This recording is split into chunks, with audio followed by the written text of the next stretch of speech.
A tranquilidade da cidade de Salto Grande se alterou porque uma imagem da Virgem Maria derramou lágrimas de sangue. Os vizinhos estão divididos entre aqueles que acreditam que era um milagre e os que pensam que é uma mentira. Ficaria muito triste, me doeria se fosse uma fraude. Não podemos explicar o fato da Virgem chorar sangue, porque não colocamos nada nessa Virgem. Não tem nenhuma rachadura. Inclusive, é difícil espetar uma agulha, porque se é maciço, não é possível espetá-la. Não tem nenhum segredo. Casos de imagens e estátuas que choram foram catalogadas como fraude. Na maioria dos casos, se tratava de mentiras para despertar a fé das pessoas ou de indivíduos que procuravam ter notoriedade pública. Entregamos nas mãos da igreja as coisas que acontecem para que realmente decidam se o que estamos vivendo é sobrenatural ou se o que estamos vivendo agora é uma simples brincadeira. A Virgem Desatadora de Nós chegou em 2012 ao Hospital Comunitário de Salto Grande pelas mãos de uma pessoa totalmente desconhecida na cidade. Chegou um homem e disse que ele era de um apostolado da Virgem e que nos deixaria uma imagem. E que ele as deixava em todos os hospitais públicos que passava. Pablo Schemberger entrega diferentes imagens da Virgem Maria em orfanatos, hospitais e asilos. Nessa ocasião, tinha as imagens da Virgem Desatadora de Nós, Maria Rosa Mística e a Virgem de Lujan. Quando chegou ao hospital, pegou uma virgem qualquer do seu carro e entregou à secretária do lugar. Eu perguntei se queriam trocar a virgem por outra e me disseram que não, que queriam ficar com aquela mesma. A chegada da Virgem Desatadora de Nós a Salto Grande parece ter causado contratempos. Se fosse verdade que se manifestou com lágrimas de sangue, como os fiéis afirmam, qual teria sido a mensagem que tentava transmitir? 15 dias depois, o povoado ficou inundado como nunca tinha acontecido antes. Então, associaram a isso. Era isso que a Virgem estava avisando. Houve gente que disse que, de alguma maneira, a Virgem era culpada e outros agradeciam a Deus pela Virgem. O povoado de Salto Grande sofreu a pior inundação da sua história 2 semanas depois da chegada da Virgem. É possível relacionar um fato aparentemente sobrenatural com um fenômeno climático? Como interpretar o significado dessas supostas lágrimas? Se a Virgem chora e depois acontece uma grande inundação, está sendo demonstrado que a Virgem chorava porque ela sabia que isso aconteceria, como castigo pelo pecado da humanidade. Através das mensagens da Virgem, muitas vezes transmitiram coisas que são realmente aberrantes ou que são absurdas e que as pessoas evidentemente percebem que a Virgem não pode estar por trás disso. Por que os moradores procuraram interpretar as possíveis mensagens de choros da Virgem, sendo que ainda não conheciam a origem dessas lágrimas? Há fenômenos que são sobrenaturais e não são, que parecem milagrosos e não são. E temos que ser suficientemente conscientes para dizermos: esse fenômeno é natural porque ainda não foi descoberta sua origem. Recolheram 2 amostras das lágrimas da Virgem Desatadora de Nós de Salto Grande. Uma está com o bispado e a outra foi entregue pelo hospital a um laboratório da província de Santa Fé. Através de diferentes reagentes, é possível determinar se esse líquido vermelho é sangue. Recebemos uma amostra do suposto sangue que sai da Virgem de Salto Grande. Essa amostra foi tirada desprendendo uma minúscula parte do plástico que a cobria e a colocamos entre 2 lâminas de vidro. Através de um exame de rotina, é possível confirmar ou negar se uma amostra é sangue ou não. Basta distinguir a existência de glóbulos vermelhos, glóbulos brancos ou plaquetas, 3 dos principais elementos do sangue. É possível ver alguns eosinófilos, linfócitos e também monócitos.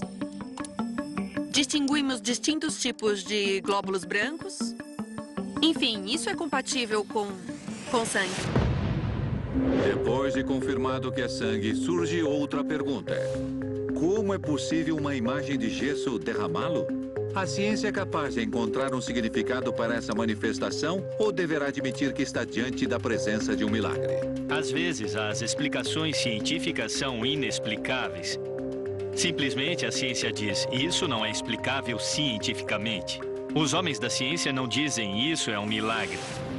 Em algum momento, decodificaremos o segredo que há por trás desse tipo de mistério que realmente são assustadores para a humanidade.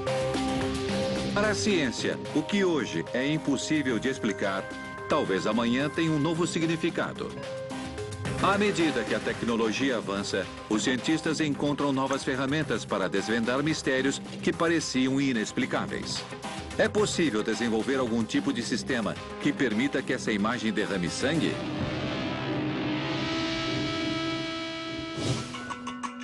Em Brasília, está uma das congregações religiosas mais populares do país, o Vale do Amanhecer.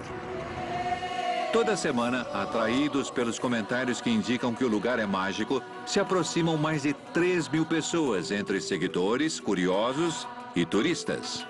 Nós trabalhamos com as energias espirituais. Nós podemos dizer que os nossos templos são centros energéticos de força. No século XVI, milhares de escravos africanos chegaram à América.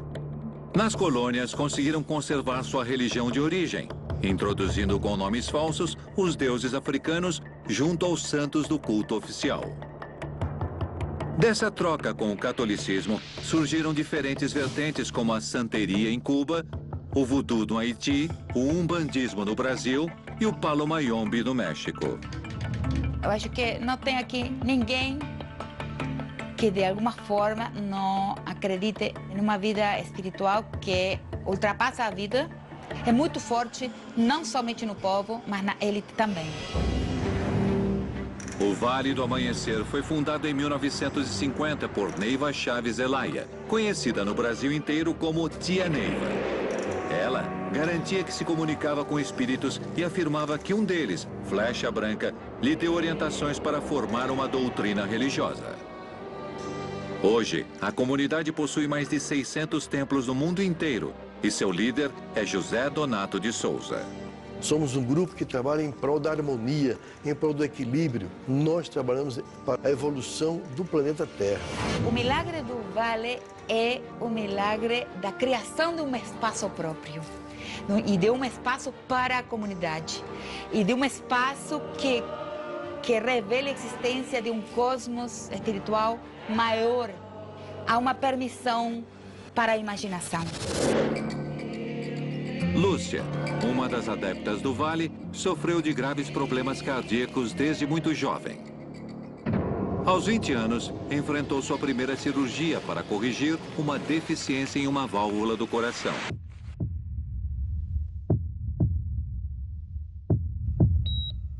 Anos mais tarde, voltou à sala de cirurgias e encontrou severas complicações. Fiz a primeira cirurgia de 1 da tarde às 8 da noite.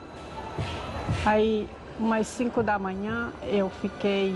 O coração deu coágulo de sangue, ou seja, hemorragia interna.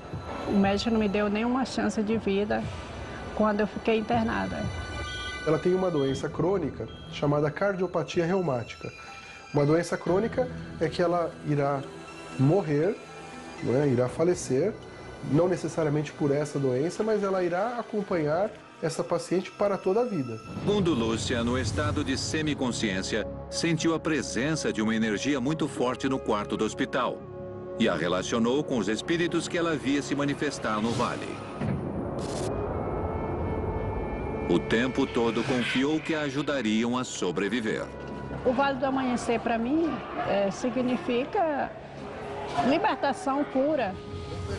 Assim como ela, muitas pessoas passaram por situações desesperadoras e afirmam terem sido curadas graças às doutrinas do Vale.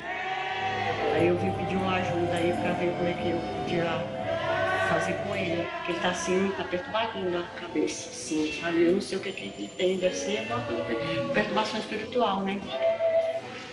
Então, nem eu mesmo sou mãe dele, eu não estou entendendo. E eu estou passando assim, sabe? Estou no maior desespero, sem saber o que eu faço mais com ele dentro de casa desse jeito. Os nossos trabalhos tiram das pessoas esses processos que levam à loucura, à dependência. E elas vêm aqui exatamente procurando um mecanismo de defesa para que elas possam ter uma vida normal. Os templos da doutrina do Vale do Amanhecer estão repletos de símbolos e cores. Lá se realizam cerimônias que seguem um protocolo rígido, onde os participantes entram em uma espécie de transe. Qual é a verdadeira intenção desses rituais? Procuram conseguir transes reais ou apelam para gerar um ambiente propenso à sugestão? É possível que algumas pessoas se sugestionem pelo ambiente, pela roupa, pela forma da acolhida. Quando você fala alguma coisa com muita convicção para outro ser humano, ele tende a acreditar, ele tende a seguir aquilo que está falando. E se for um grupo fazendo todo mundo igual, então o instinto natural do ser humano é se adaptar a esse grupo. As supostas curas produzidas no Vale aconteceriam através da intervenção de espíritos? Essas entidades, segundo os devotos, se manifestam com o objetivo de ajudar aos que procuram consolo e assim também procuram alcançar sua própria elevação espiritual. E nós temos o doutrinador, é o que está atrás, doutrinando o espírito, e sentado se encontra o médium de incorporação. E muitos espíritos que foi assassinado e foi morto na guilhotina. O médium de incorporação incorpora o espírito, e o doutrinador faz a doutrina, conversa com ele, diz a ele que ele já não está mais vivo na Terra, ele já partiu para o mundo de Deus. E aqui é feita a elevação dele, entendeu? A chave de elevação. Lúcia e os demais integrantes da doutrina do Vale acreditam que os ritos podem atrair a presença de espíritos curadores. O que provoca a atmosfera gerada no templo? Até que ponto essas cerimônias podem propiciar curas verdadeiras?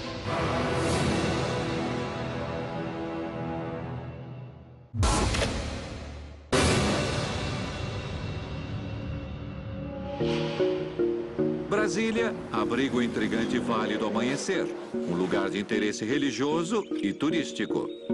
Seus templos sobressaem pela convivência de símbolos de diferentes religiões e pelo impacto visual de suas cerimônias. Salve as forças benditas de Akhenaton, amor. Salve as forças benditas do oráculo de Enuma. Tia Neiva se estabeleceu em Brasília como uma líder que podia prever o futuro. Apesar da maioria dos profetas serem homens, muitas mulheres também conseguiram se destacar como profetisas. Os textos da Bíblia mencionam Débora, Hulda e Maria como responsáveis por distintas previsões de fatos marcantes do Antigo Testamento. Vale é um lugar criado por uma mulher. Não é um profeta, é uma profetisa que consegue um poderio único, porque é muito difícil você ter uma religião, um grupo, uma comunidade religiosa liderada por uma mulher. E Owe fundou essa doutrina em função do processo que ela tinha, chamado clarividência. É um processo raro, que poucos seres humanos têm, onde ela vivia o passado, o presente e o futuro, simultaneamente. Depois de passar por uma nova cirurgia do coração, Lúcia, uma seguidora fervorosa do Vale do Amanhecer, sofreu uma grave complicação. Enquanto permanecia à beira da morte, sua família e o cardiologista decidiram submetê-la a uma nova intervenção. Ele perguntou para a família que me acompanhava se eu poderia fazer a cirurgia ou deixasse para morrer sem fazer. Aí a família pegou e falou assim, não, pode operar, já que ela vai falecer, né? Pode operar de qualquer forma. Contra os péssimos prognósticos médicos, Lúcia conseguiu sobreviver ao pós-operatório e se sente em dívida com os espíritos que a salvaram. Se compromete a participar ativamente das cerimônias do Vale, consciente de que ainda tem um longo processo de reabilitação. Eu não vou me libertar assim de uma vez. Vai demorar um bom tempo, vai ser com a minha paciência, a minha tolerância e o meu amor. Apesar da opinião dos médicos, Lúcia está convencida de que deve sua recuperação ao poder dos espíritos que dizem invocar no Vale. Hoje eu já me encontro mais resistente, eu já ando sozinha, graças a Deus. É um pouco com a dificuldade, mas eu consigo andar. Foi um milagre. Como explicar essa surpreendente recuperação? Para os médicos, fica claro que o caso de Lúcia não é um milagre. Nunca é aceito como critério de milagre o testemunho da própria pessoa.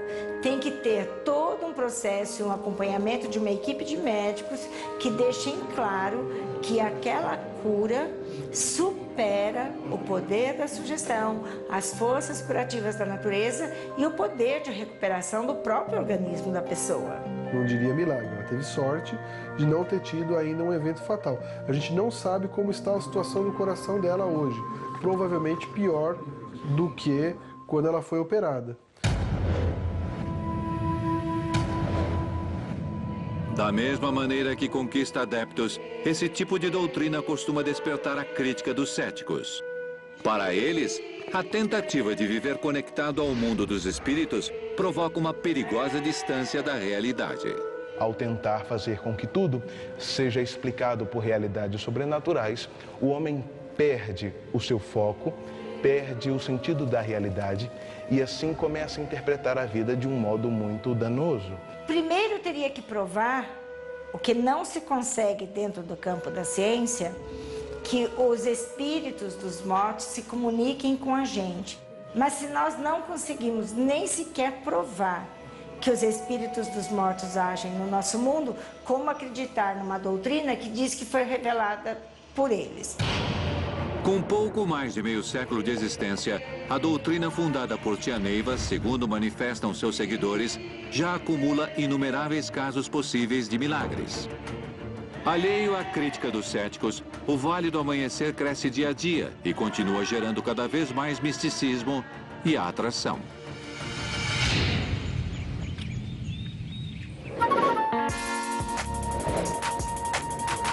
Na cidade do México se encontra Palero Valoy Rodrigues, que realiza rituais, os quais garante poder curar as pessoas mediante a invocação de espíritos e o sacrifício de animais.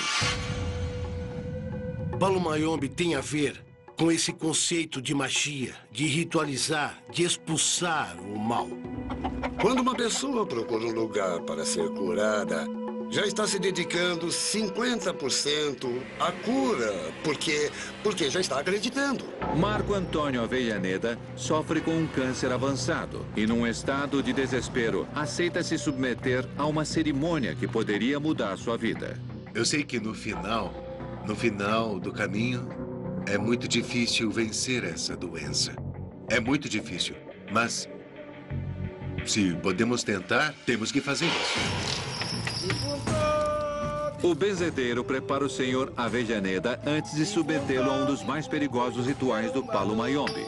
Valoy será o guia e o ajudará a enfrentar uma cerimônia que representa a morte.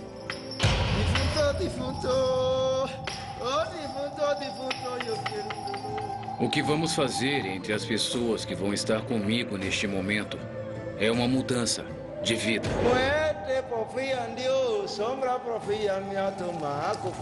Marco Antônio teve que dormir durante 7 dias com um boneco para impregnar sua dor nele e assim possa simular o ato da morte no ritual.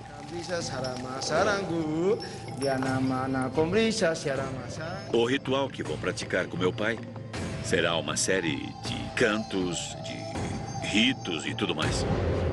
É um ato muito delicado. Se for feito por alguém que não saiba, pode matar a pessoa nesse momento. É como enganar a morte. Meu fundamento é minha fé. Minha cerimônia é minha crença. E minha cura é meu respeito ao que eu faço. O momento mais tenso do ritual é quando Valoy tem que tirar Marco Antônio do caixão. O paleiro afirma que ali está a chave para salvar a vida. Será verdade o que ele diz? Ou Valoy sofrerá transtornos de personalidade, como alguns críticos supõem?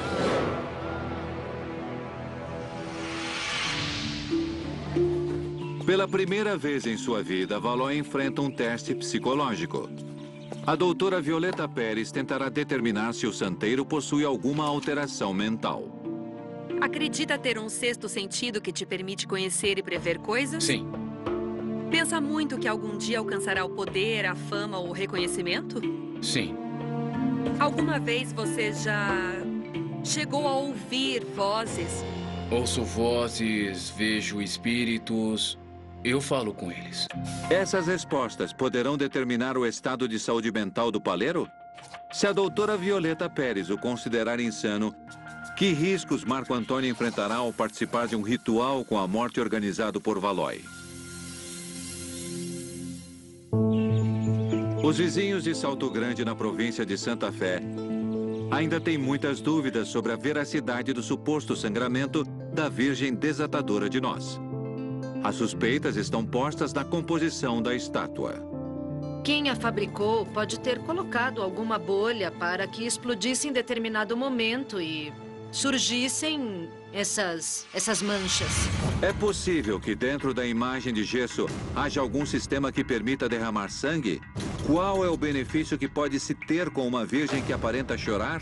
Pode acontecer desde que alguém tenha a intenção de adulterar uma imagem religiosa com o objetivo de chamar a atenção. Às vezes é armado pelas próprias pessoas que cuidam dessa virgem, também por motivos não religiosos, e sim por turismo. De fato, enche de pessoas para ver as virgens que choram. E se choram sangue, imagino que é muito mais rentável que se chorassem simplesmente lágrimas. O neurobiólogo Diego Golombek, com cientistas da Universidade UAD, submeterão uma réplica da Virgem de Salto Grande a diferentes provas, em busca de uma explicação racional para o suposto milagre. A primeira medida será comprovar se o ícone é oco, se a estátua é oca, e para isso faremos um corte transversal no laboratório para ver se realmente não há nada dentro e se o material é suficientemente poroso.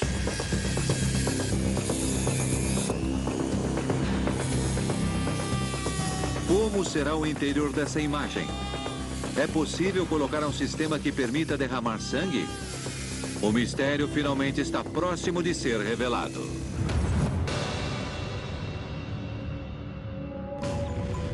Diego Golombek, com seus colegas da Universidade UAD, analisaram a estátua da Virgem Santa Desatadora de Nós e tentarão comprovar se é oca e se é possível colocar um dispositivo em seu interior. Como nós supomos, era oca. Isso, com certeza. Mas é um material muito poroso, de gesso, e efetivamente é possível filtrar qualquer líquido por aqui. Os materiais porosos são capazes de absorver líquidos segundo seu grau de permeabilidade. É possível que o gesso dessa figura permita escorrer sangue? Vamos tentar ver até onde essas soluções aquosas são permeáveis para tentar esclarecer se uma solução interna poderia chegar a transpirar livremente para fora. As virgens que choram são um dos mistérios que cientistas sempre tentaram resolver. Desenvolveram diferentes teorias a fim de encontrar uma resposta racional ao hipotético milagre. Luigi Garlaschelli, da Universidade de Pávia, que justamente propôs que uma possibilidade para que se escorra um líquido colorido é que esse material seja poroso e o líquido que esteja no interior vá para fora. É completamente impossível que saia sangue de uma imagem de gesso. Diego Golombek e sua equipe começaram com as provas de permeabilidade da imagem.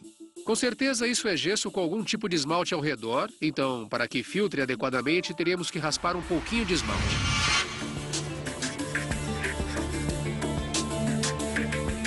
Os cientistas preparam uma solução vermelha que dissimulará sangue. Fazem uma pequena abertura na base da estátua, por onde colocam o líquido. Bem, vamos deixar uns dias aqui para ver se continua filtrando. E talvez apareçam gotas vermelhas que possam parecer sangue ou lágrimas de sangue. Depois de uma semana em repouso, os investigadores estão ansiosos para ver os resultados do experimento. Será que conseguiram gerar o efeito para que a Virgem emane o líquido vermelho do seu interior? Impressionante como ficou todo vermelho. É possível ver como umas veias, que em alguns casos poderiam coincidir com o que raspamos. Eu acho que com a cor adequada isso poderia ser visto como sangue. O que provamos aqui é que uma maneira de que poderia acontecer esse fenômeno é que se por algum motivo ficasse algum tipo de líquido colorido dentro da imagem que é oca, e como esse material é muito poroso, bem... Podemos comprovar que a Virgem é capaz de transpirar o líquido que contém em seu interior. Será que alguém colocou gotas na parte externa da Virgem de Salto Grande? Ou realmente estaremos na presença de um milagre? A ciência nunca vai poder determinar se uma manifestação da Virgem é real ou não, porque, como é uma experiência religiosa interna, não será possível determinar. Para mim, isso não tem uma explicação lógica. Porém, para os fiéis, como eu, que sou católica, tudo é possível. Os milagres existem, existiram e existirão. Enquanto a Igreja Católica não se expressar em relação ao fenômeno acontecido com a Virgem de Salto Grande, as diferentes teorias continuarão. Os céticos continuarão pensando que a mão do homem agiu para gerar essas lágrimas e os fiéis acreditarão estar na presença de um milagre.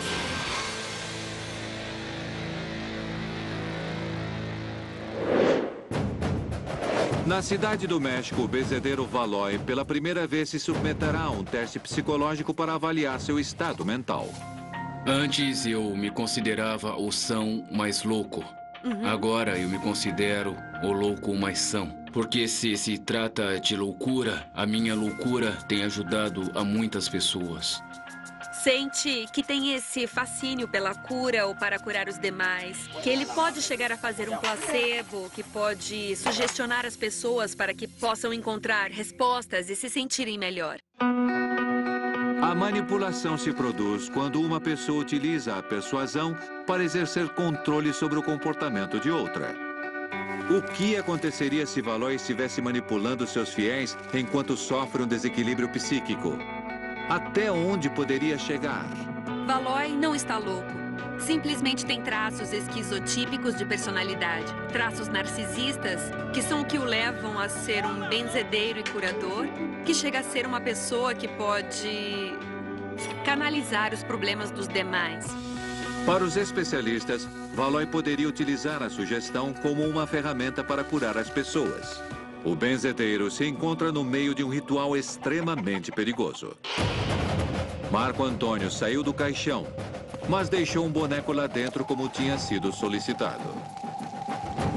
Segundo a tradição de Palo Mayombe, agora deve fingir seu próprio funeral para enganar definitivamente a morte. A morte não se engana, a morte não se vence. A morte se convence. O que nos leva a acreditar que é possível enganar a morte? Até que ponto Valois conseguirá sugestionar uma pessoa para que sinta que pode impedir o inevitável? O ritualismo dos cultos africanos tem a ver desde a entrada de alguém até que os animais possam servir de portal. Para acreditar, há que mostrar. E para mostrar, é necessário ritualizar. E o ritual reafirma a crença. Senti um pouco de incômodo na cadeira. E não sinto nada hoje. Eu acho que recebi o quarto milagre graças a Deus e a Valois. Dependendo do estado de ânimo do paciente, é possível que seu cérebro seja capaz de gerar melhoras temporárias? Tem pessoas que, acreditando que possam ser curadas, ficam consequentemente curadas por um tempo, mas logo voltam a recair. Através de um exame de sangue, tentarão comprovar a eficiência do chamado ritual mudança de vida. Ele tem que estar bem. É o que o Valois me disse, tem que viver muitos anos e saudável. Precisamos esperar os resultados para constatar esta mudança. Qual será o resultado do exame de sangue? Será que o paleiro pôde curar o senhor Avellaneda ou estará colocando sua vida em perigo?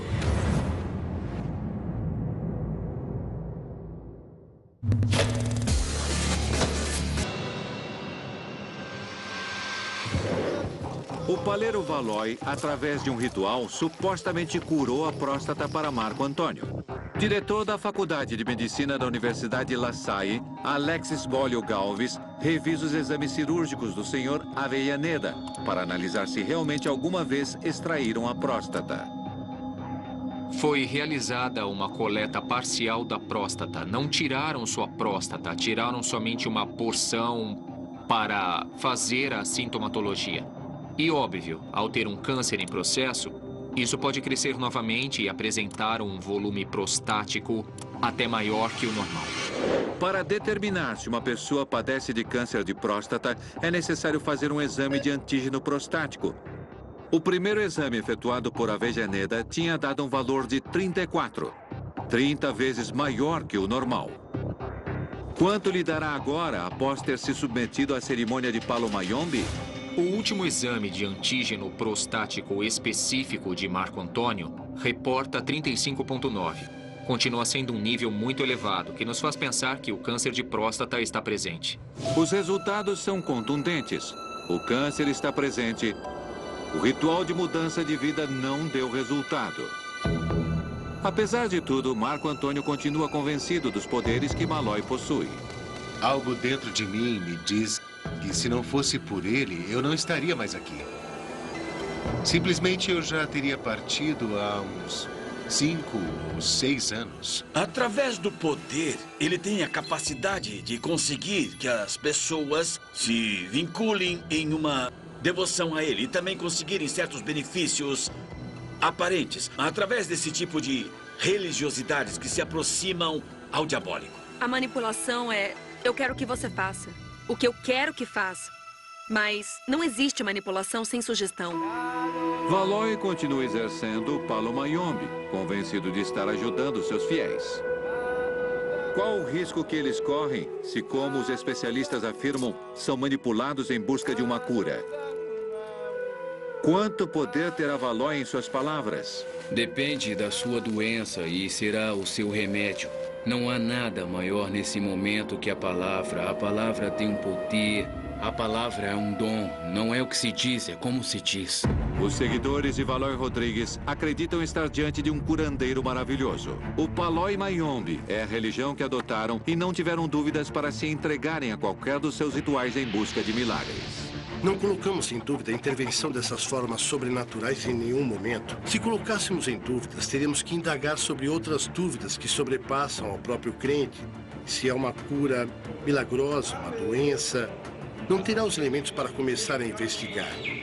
E também não há curiosidade. O que lhe interessa é resolver esse problema. Um ser humano, através da fé, através da idiosincrasia, pode criar seu próprio milagre. A América Latina está cercada por culturas do mundo inteiro. Uma grande variedade de imagens de estátuas de deuses são venerados diariamente por milhões de pessoas, através de rituais de todos os tipos. É possível que todas essas crenças sejam distintas e ao mesmo tempo se pareçam tanto? A fé dos fiéis pode agir de muitas maneiras. Os milagres continuam acontecendo em todas as culturas. A ciência, algum dia, poderá encontrar uma resposta a esses fatos sobrenaturais que não se distinguem entre religiões?